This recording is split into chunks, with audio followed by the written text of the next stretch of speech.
Hey, everybody. Hope everybody's doing good out there. This is a pilot intro to a new podcast that we're starting about being real Christians. And really, we just want to be open and honest and cover some topics that everybody might have about Christians and what does that mean and what does that look like and struggles we have. And really, it's for everybody, not just Christians, but non-Christians alike. If there's questions that people will have, hopefully we'll want to be able to answer those as well. So that's kind of who we are. I'm Ryan Mullen. With me is Doug Vi. So, Doug Vine, the video guy. yeah, absolutely. And bear with us as we kind of get this rolling. But we thought today would be a good day to kind of just really touch on what is a Christian. What does it mean to be a Christian? I am I would say kind of an infant in my journey. God was with me, but he was like a fire hydrant for me that sat on the side. Whenever a fire came to be, I would hook up the hose and he would help me put out those fires. And then when I was done, I had it all on my own. I got it now, thanks. But until recently, I was baptized and joined the church that Ryan goes to. Ryan's been a member of the Brookhaven Church since 22 years. Correct. So a long time. A long time. I've been there almost 5 years. And so Ryan and I have a men's group. We meet in the mornings, and I got to know Ryan that way. And I'm curious. Doug, as you know, I bring up questions like, I got a question. I love it. What does it mean? And this is the question that I'm like, I've got friends that I used to hang around with, party with, and so forth, that I would consider either non-believers or at least non-practicing Christians.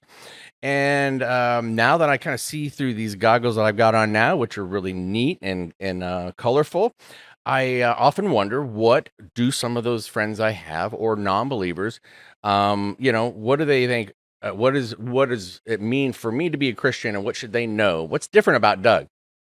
And so there's a lot. I mean, how do you answer that? Yeah.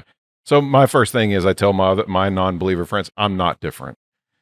Oh, on the outside, things like that, I'm the same Ryan. How I interpret and do things in my life might be different now moving forward because I have a different perspective. I have a different lens on my eyes on how we go about our day-to-day life. When as Christians, we're Christ followers, and that just means that, hey, I want to please him because he is God to us, and we want to do what he wants us to do. Isn't that weird? I mean, honestly, I'd be like, okay, well, so you're trying to please this imaginary God that you believe is gonna. It does seem kind of foreign because you kind of wait. Santa Claus, you pray, and then you realize it wasn't really Santa Claus. But that would be a talk for another show, probably. But if we really wanted to get down to what does it mean to be a Christian, there's some misconceptions and stereotypes. Absolutely. What would you say would be a stereotype that you could relate to, that I'm sure non-believers, if they saw this picture, they would say what?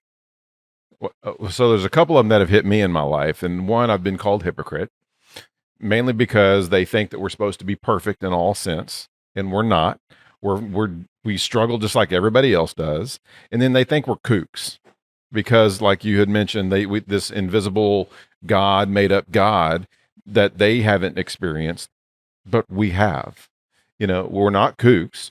We still struggle in that area as well, and but that's part of the faith that we have and the experiences that we've had in our life that can't be unexplained. Well, and there's things that have happened to you and me as Christians when we've talked to God and asked God for guidance, and things have happened that we've experienced that said there's no other way. Oh my! I mean, you literally go, wow, it's real. I mean, so it's almost like a testimony, right? Because that's what the Bible is, a testimony of what they saw. They witnessed it. This isn't like hearsay. Correct. This is, I saw it with my own two eyes. And so taking what was seen, now you have to trust. If you're a non-believer, you go, well, I mean, what are the odds of the stories being, the telephone thing? It's just going to change. And by the time it's there, it's all this and that. That's, another thing that comes to my mind is continuously trying to do better. If I'm a non-Christian, I'm a good person. I try to better improve myself. I don't do bad things, or I try not to. but it doesn't mean I'm a Christian. What would you say to people who say, I'm not a bad person? If there's a God, I'm pretty sure I'm one of those that's going to be taken in because I'm not a murderer. I'm not, Yeah, that's always a tough one. But the Bible is very clear. Christ was very clear. It says, you only come to the Father except through me. He is the door. So regardless of how good you do anything, and that's a whole nother term by all in itself that we could try to define what is good, because who defines good? Especially look out these days. What is good? What is bad? So anything that we do, one, you got to figure out, one, is it good? Why is it good? But in the Christian perspective is when we do things, we're not doing them for our own good. We're not doing them just for others' sakes. We're doing it because God has told us to do it.